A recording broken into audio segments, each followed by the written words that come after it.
Hi friends, now today we are going to explain the television, which is a poem I see. So let's start. Before understanding about the poem, we have to understand about the author.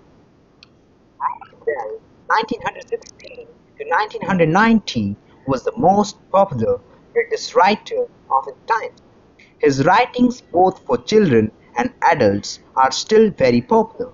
In 2008, the well-known newspaper The Times placed him 16th on the list of the 50 greatest British writers since 1945. Born in Wales, he avoided university education and went on an expedition to Newfoundland. He served as a fighter pilot during the World War II. His works for children include Charlie and the Chocolate Factory, Matilda, The Witches, Fantastic Mr. Fox, The BFG, The Tweets, etc. Tales of the Unexpected, made for the adults, is quite popular. His main aim in writing is to entertain and edify his young readers, so he uses a light, amusing tone most of the time. His children's books champion the kind-hearted and castigate the guilty. Most of his books have been translated in several languages of the world. Among the important awards he received were the 1983 World Fantasy Award for Life Achievement and the British Book Award as Children's Author of the Year in 1990. Now let's understand about the English. The Television by Dahl is a long didactic poem written in a light tone with a message relevant in our time. It is an earnest appeal to parents to win their children away from watching television to reading or books. In their craze for the idiot box, children have lost their innocence. They have become unruly and disobedient. They are no longer interested in the world of fantasy, in children's stories. The poet is saddened that watching television in excess makes children dull and unimaginative. So the parents must throw the television set out of their homes and should replace it by a set of books. They will at first face bitter opposition, but later they will be thanked for this thoughtful good action. Dahl's opposition to TV watching is because of its being a passive process during which we are not as actively engaged with the material as we are during the process of reading. This passivity makes our brain slow and strained. So now we have to understand about the main point of the poem.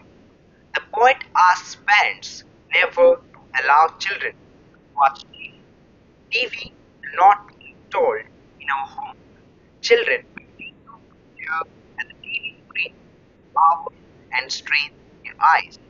Many parents allow the children to watch TV to get freedom and buy peace at home. TV watching makes children dull as it provokes fresh thinking. In the past, children were entertained by books of adventure, fantasy, etc. Parents must throw the television set out and install in its place a bookstore. After initial hue and cry, the children will start reading books. They will thank their parents for replacing the TV set with books. Now we have to understand the poem again. Television is a poem that gives a rude shock to the young TV watchers. However, it makes them aware of the truth about TV watching. Parents who are addressed in the poem directly realize how they have neglected their duties towards their children by allowing them to go on watching TV in order to buy time and peace for themselves at home. The poem begins on an abrupt, dramatic note.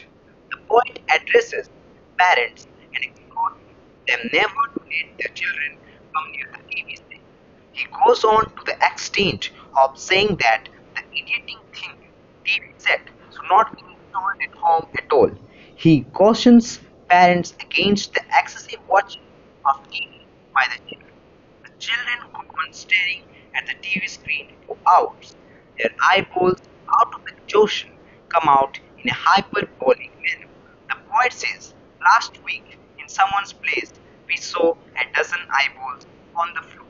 The poet admits that there are some advantages to the parents of the children who watch TV. The children remain quiet and do not make mischief. They do not disturb their parents. The parents get time to do domestic chores. But the disadvantages of too much television to the children cannot be ignored. By using all capital letters, the poet underlines the fact that watching television in excess means the death of imagination. He says, "It rots the sense in the head, it kills imagination dead, it clogs and clutters of the mind, it makes a child so dull and blind." The poet then introduces the parent's point of view. The parents might ask him how their children will be entertained in the absence of the television. The poet reminds them that they have forgotten how as children they read books when there was no television. In the past, books were a good sense of entertainment. Then he refers to several books of adventure and fantasy used to be read fast by the children. The children were fascinated by fine fantastic tales of dragons, gypsies, queens, bells, and smugglers. So the poet appeals to parents to throw the TV set away and install in its place a bookshelf on the wall. As to ignore the bitter opposition of the children to this for some days.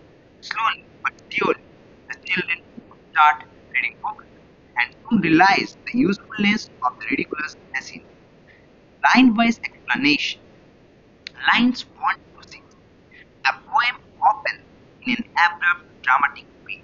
The poet addresses the parents to convince their children about the negative impact of watching television on their minds. He says that they have learned an important lesson about television. It is that television is an idiot box, that it makes the viewers stupid and dull. Therefore, the children should not be allowed to come near the television set and view its programs. The poet adds that the television set should not be installed inside our houses at all. Lines 7 to 12. The poet gives a general observation here. He says that it has been observed that children sit or stand before the television set lazily and stare at the screen continuously. They go on watching television until their eyes seem to come out. The poet humorously says that a week ago he saw a dozen eyeballs of children lying on the floor as a result of excessive TV watching. Lines 13 to 21. Children go on staring at the television screen. They seem to be hypnotized by it. But what they get out of this activity is useless and harmful stuff. The poet admits that parents have some advantages in letting the children watch television. Children remain quiet and do not disturb them. They do not climb out of the windows, nor do they indulge in fights with one another. They leave their parents free to cook lunch or wash utensils lying in the sink. The poet here cautions against the inherent danger in getting such freedom by the parents. Line 22 to 33. This is the crux of the poem. The poet uses all capitals to emphasize his point. He asks parents if they have ever considered what harm it does to their children when they continue to watch television for a very long time continuously. He says it rots the sense in the head, it kills imagination dead. This is and should be the major concern of all the parents. Television watching is a passive activity. It receives everything as it is. It blocks fresh thinking, so it makes the child viewer dull. He cannot distinguish between the real and the fantastic. His brain becomes as soft as cheese, and he loses power to think and imagine things. This has been confirmed by many independent research surveys. Lines 34 to 48.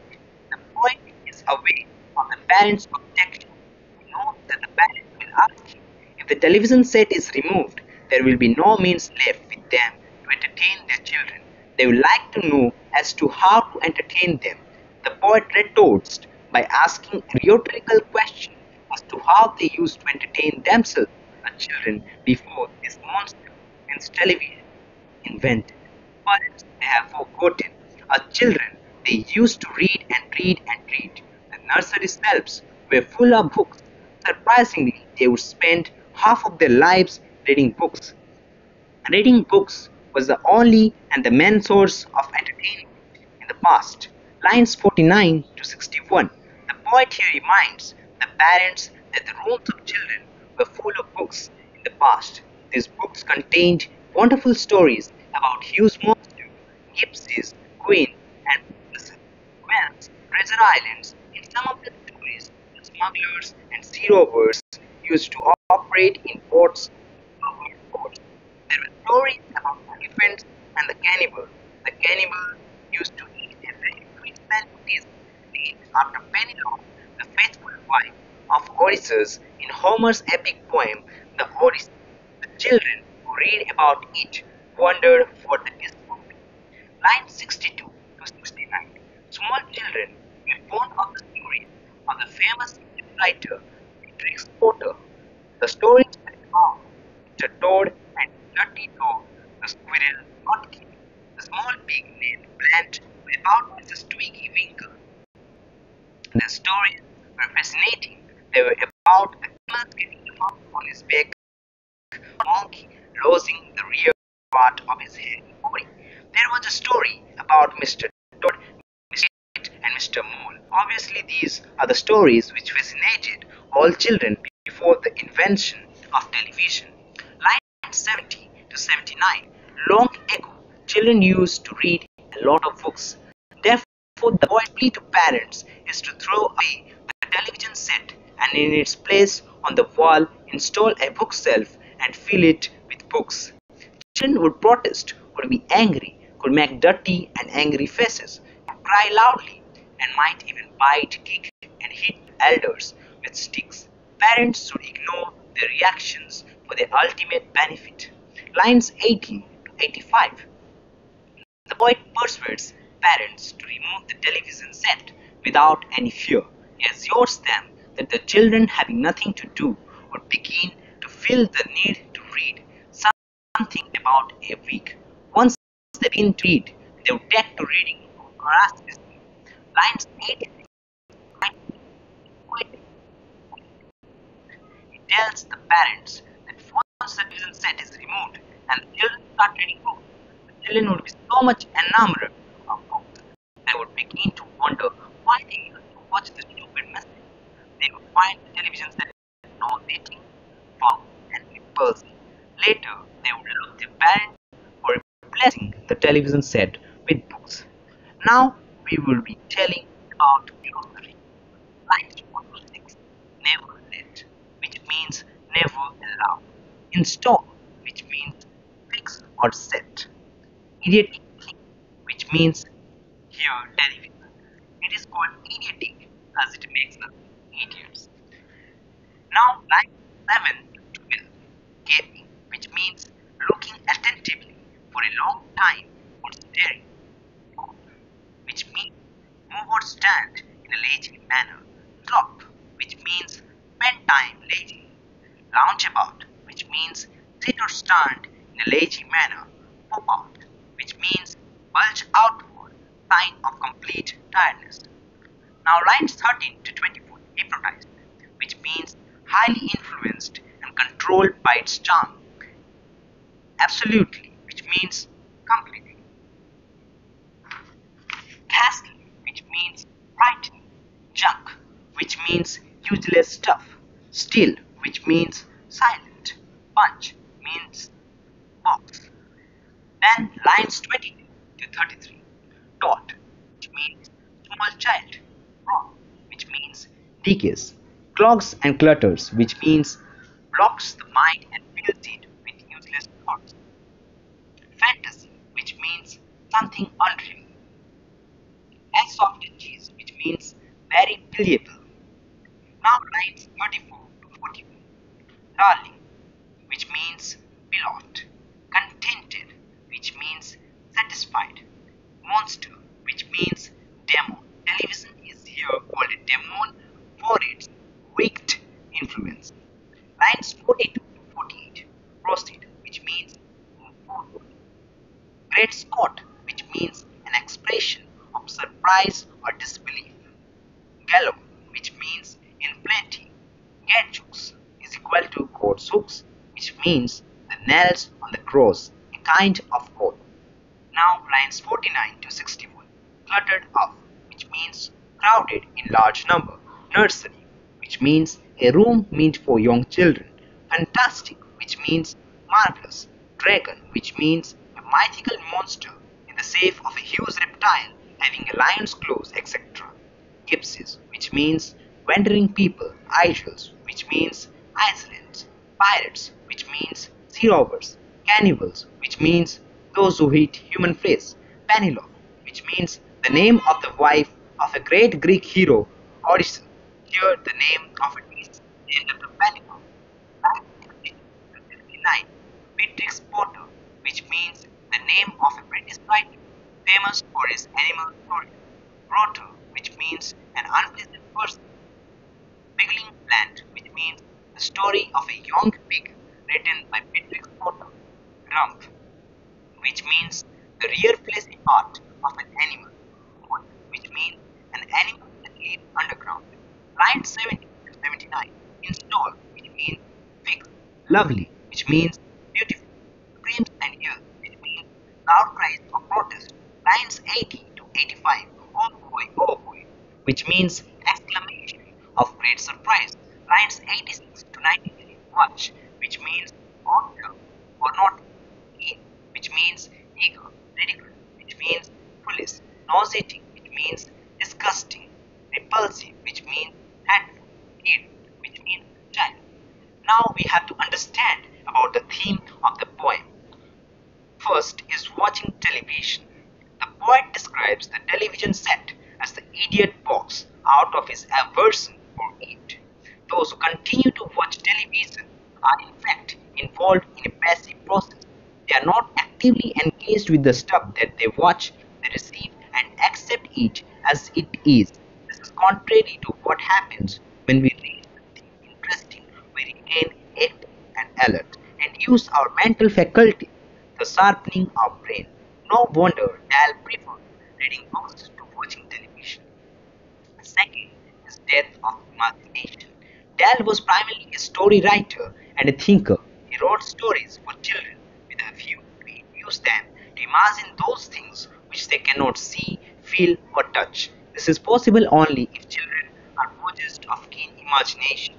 Dahl was distressed to find that children begin to prefer television, watching, to reading of books, except only the things which are visible.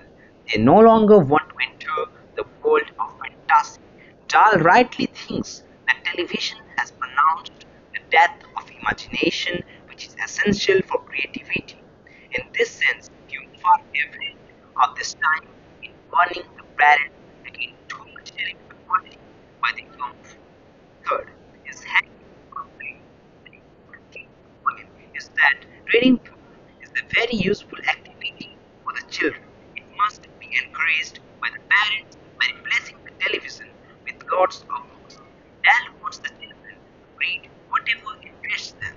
Once they have begun to read books, they will simply wonder why they have wasted a long time in watching reading books.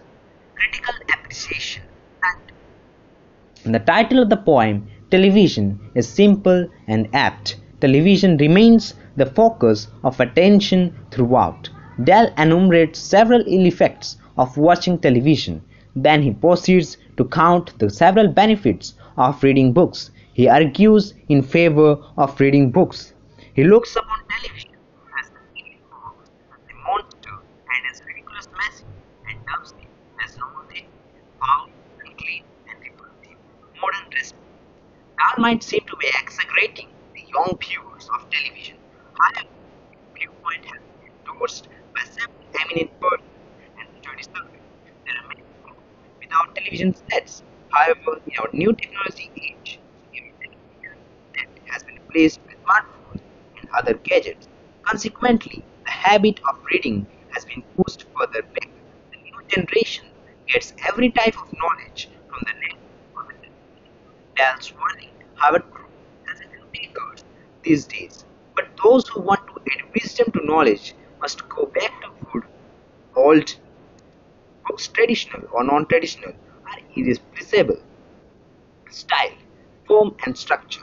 The poem consists of 93 lines and is fairly long in the modern context. It is not divided into separate units or segments. It is written in freestyle simply because the poet's main aim is to give a message and not to create any special poetic effect. The looseness of poem can be justified keeping in view its didactic purpose. Literary devices. 1. Rhyme scheme. The poet uses rhyming couplets with the expansion in lines 31, 32, and 33 throughout the poem, and the rhyme theme is AA, BB, as in these opening lines. The most important thing we have learned so far as children are concerned is never, never, never let anything be said. Theatrical devices. The poet uses personification by giving human qualities to the television. The quality to kill something or devote something. That is why the television is to him a monster, rosy, and repulsive. The poet uses apocryphal and theatrical device while addressing the poem to the parent, an absent audience. Figures of speech. The poet uses traditional metaphors. As first we saw a dozen eyeballs on the floor to this monster. Only one smile occurs in the poem. His brain becomes as soft as cheese. Language. The poet uses almost the language of prose in writing this poem. He has avoided the use of figures of speech. The use of capital letters is meant to put emphasis on the masses.